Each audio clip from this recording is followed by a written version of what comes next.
الحمد للہ وکفا وسلام علی عبادہ الذین اصطفیٰ اما بعد فاعوذ باللہ من الشیطان الرجیم بسم اللہ الرحمن الرحیم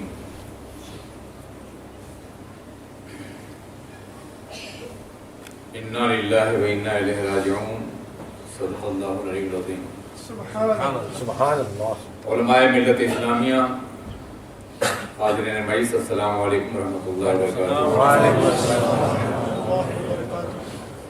میرے لیے بہت مشکل ہے کہ میں اس وقت کوئی خطاب کر سکوں۔ حضور مفتی اعظم ہند کا وصال ہوا تو علامہ خوشتر صاحب رحمۃ اللہ علیہ موجود تھے، جن کے کاندھے پر سر رکھ کر کے میں رو سکتا تھا، لیکن آپ کوئی بزرگ نہیں ہے کہ میں ان سے اپنے درد کا اظہار کر سکوں۔ بلا شبہ جمعہ کی شام کو جب سورج ڈوبنے والا تھا تو ایک عظیم آفتاب جلوگر ہو رہا تھا، ایک نئی صورت طلوع ہو رہی تھی، اور وہ تاج الشریعہ کا وصال ہے۔ سرکار مفتی اعظم ہند یہ حیات طیبہ میں ہم لوگ کہا کرتے تھے کہ ان کے بعد کیا ہوگا، لیکن آپ نے دیکھا کہ ان کے بعد ان کے صحیح جانشین تاج الشریعہ جلوگر ہوئے، اور انہوں نے وہ تمام امیدیں پوری کی جو امت سے وابستہ تھی۔ آج بھی یہ سوچا جا رہا ہے، مگر مجھے یقین ہے کہ اعلیٰ حضرت کی کرامت، حضور مفتی اعظم ہند کی نظر، حجت الاسلام کا کرم، بریلی شریف سے پھر کوئی تاج الشریعہ پیدا ہوگا، اور انشاءاللہ اپنی زندگی میں دیکھیں گے۔ آپ پریشان نہ ہوں، بریلی شریف کبھی خالی نہیں ہوگا، وہ مرکز ہے ہمارا، مرکز عقیدت بھی ہے، مرکز فقہ بھی ہے، مرکز تعلیم بھی ہے، اور محور ہے ہمارے ایمان کا اور ہماری عقیدت۔ حضرات گرامی، بہت مشہور حدیث بارہا آپ نے سماعت فرمائی ہوگی کہ جس نے میری سنت پر فساد امت کو تمسک کیا اس کو 100 شہیدوں کا ثواب ملے گا۔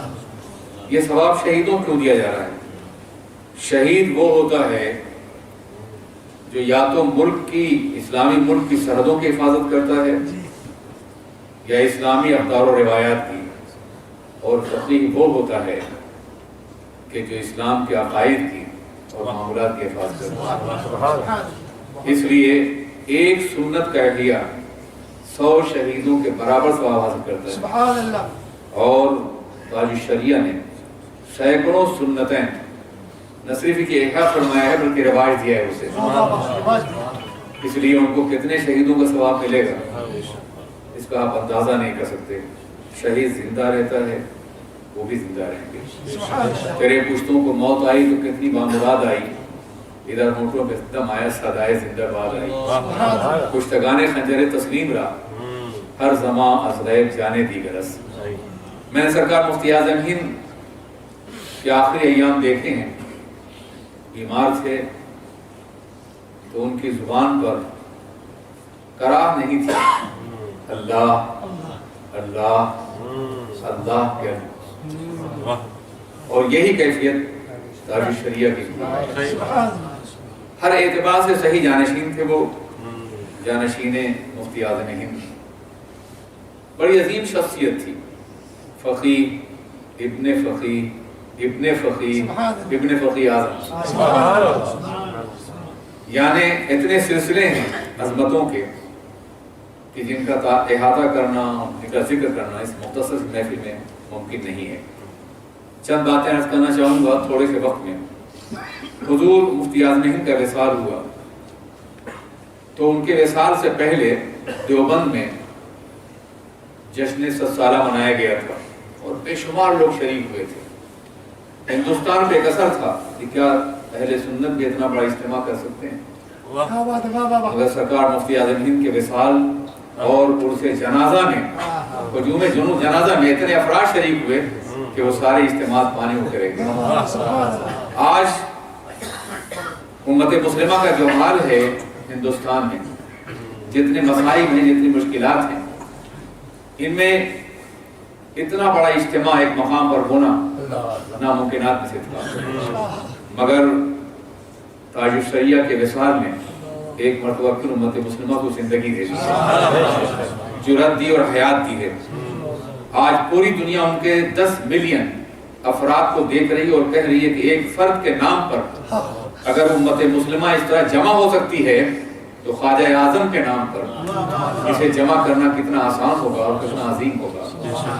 عزیزان ملت اسلامیہ، انہوں نے ہمیں حیات تازہ بخشی ہے، جرأت بخشی ہے، حوصلہ بخشا ہے اور ہندوستانی مسلمانوں کو دوبارہ ابھرنے کی استطاعت عطا فرمائی ہے۔ عزیزان ملت اسلامیہ، وصال عام طور پہ کسی کے جانے کا نام ہوتا ہے، مگر تاج الشریعہ کا وصال امت مسلمہ کی حیات کا نام ہے، زندگی کا نام ہے، ایک نئی بیداری کا نام ہے، ایک نئی انقلاب کا نام ہے۔ آج دنیا دیکھ رہی ہے کہ ایک شخصیت کے احترام میں اگر کئی لاکھ افراد جمع ہو سکتے ہیں، 1 کروڑ افراد، تو یہی امت مسلمہ اگر کبھی جمع ہو جائے باطل کے مقابلے میں تو بات کی تمام قوتیں سرخمیدہ ہو جائیں گی۔ یہ عظیم کارنامہ انجام دیا ہے تاج الشریعہ نے اپنے وصال کے ذریعے سے، اپنے انتقال کے ذریعے سے۔ عزیزان ملت اسلامیہ، میں انہیں اپنے عہد شباب سے جانتا ہوں، میں اس محفل میں کم از کم اس سعادت کا حامل ہوں کہ زمانے طالب علم سے لے کر کے اور آخری ایام تک میں نے ان کا مشاہدہ کیا بھی ہے، دیکھا بھی ہے، ان کا بچپنا دیکھا ہے، طالب علم کا زمانہ دیکھا ہے۔ 3 سال مجھ سے بڑے تھے لیکن وہ بہت بڑے تھے، یہ تو عمر کے پیمانے ہیں، کہاں وہ اور کہاں میں، بہت عظیم تھے وہ، رخصت ہو گئے ہیں مگر ایک زندگی دے گئے ہیں اپنی قوم کو، امت مسلمہ کو، اہل سنت والجماعت کو، بیداری کا ایک پیغام دے گئے ہیں۔ ایک اور بات شاید آپ نے محسوس نہیں کیا ہوگا، بہت سے لوگ خانقاہوں کے اعتبار سے، مختلف اداروں کے اعتبار سے اختلافات کی بات کرتے تھے اور یہ کہتے تھے کہ ہندوستان کے سنی منتشر ہو گئے ہیں، اب متفق نہیں ہو پائیں گے، ان کو متحد کرنا بڑا مشکل کام ہے۔ حضرت کے جنازے میں آج بریلی بھی تھا وہاں، مہاراجہ شریف بھی تھا وہاں، کچوسے مقدسہ بھی تھا، بدایوں بھی حاضر تھا، آج ناگپور بھی تھا، آج پیلی بھیت بھی تھا، آج سبھی تھے، بلکہ پورا عالم اسلام تھا، پورا عالم سنیت تھا،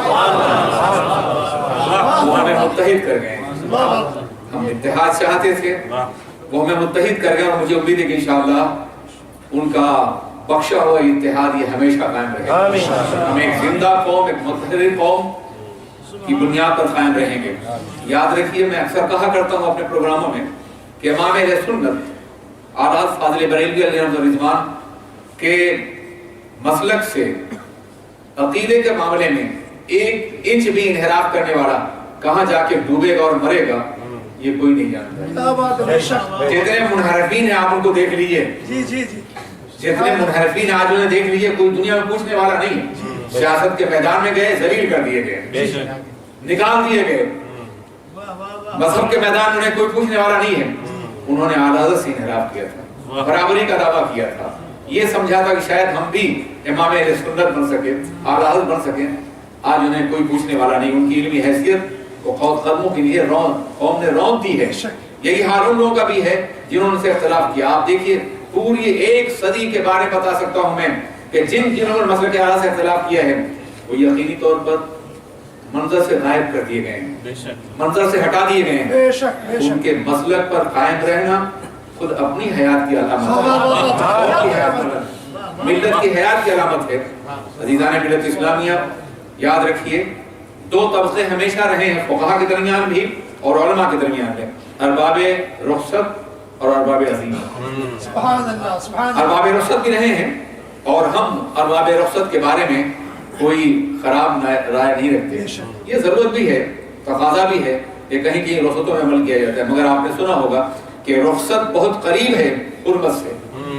اگر رخصت کے قریب آدمی آئے گا تو حرمت کے قریب بھی پہنچ جائے گا، اس لیے مفتی اعظم ہند ہو، اعلیٰ حضرت ہو، حجت الاسلام ہو، مفسر اعظم ہو، اور پھر تاج الشریعہ ہو، یہ سب عظیمتوں کے قائد سے، رخصتوں کے حوالے سے ایک لمحے کے لیے قبول کرنے کے لیے تیار نہیں ہے۔ جتنے فتاویات ہیں، جتنے فیصلے ہیں، یہ رخصتوں کی بنیاد پر نہیں ہیں، عظیمتوں کی بنیاد پر۔ یہ عظیمتوں کے قائد تھے، عظیمتوں کے حوالے سے مسلک کو ہمیشہ بلند اور بالا رکھنا چاہتے تھے، اور یہ کام انہوں نے کیا ہے۔ فتاویٰ کی روشنی میں بھی، اپنی تحریروں کے ذریعے سے بھی، اپنے کردار کے ذریعے سے بھی، اور اپنے عمل کے ذریعے سے بھی۔ عزیزان ملت اسلامیہ، آج وہ ہم میں نہیں ہیں، مگر آج دیوانی کا یہ عالم ہے کہ میں نے جب سنا کہ ان کا وصال ہو گیا ہے تو مجھے یقین تھا کہ ایک سیل رواں ہوگا، ایک عظیم سمندر ہوگا انسانوں کا، کہ جس کو بریلی کی سرزمین اپنے اندر سمیٹ نہ سکے گی۔ اور پھر آپ نے اپنی نگاہوں سے دیکھا، آپ نے اس کا مشاہدہ کیا۔ عزیزان ملت اسلامیہ، حضور سیدی تاج الشریعہ کا وصال دراصل قوم کی زندگی ہے، اور یقیناً ارباب عظیمت کا وصال ایک نئی قوم کی علامت بھی ہوتا ہے اور زندگی ہوتا ہے۔ جس طرح سے آج ان کے جنازے متعید ہیں، منظم ہیں، اور بے قرار ہو کر کے ہر طبقہ فکر کا سنی مسلمان وہاں پہنچا ہے دیوانہ وار، یہی دیوانگی اگر باقی رہے تو دنیا میں ہمارے اتحاد کو کوئی پارا نہیں۔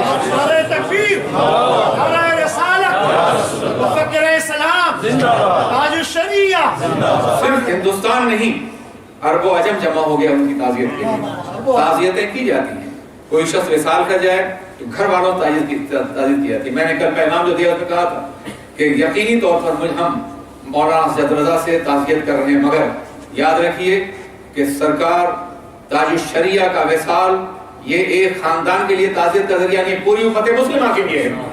آج دنیا کے کروڑوں انسان غمزدہ ہیں اور ہم سب کی بارگاہ میں تعزیت پیش کرتے ہیں۔ اللہ سب کو سب صبر جمیل عطا فرمائے، اور مسلک اعلیٰ حضرت پر، سنیت پر، اور ان کے فقہی مسلک پر ہمیں قائم رہنے کی توفیق عطا فرمائے۔ اس بات کی توفیق عطا فرمائے کہ ہم ان کے مشن کو آگے بڑھائیں۔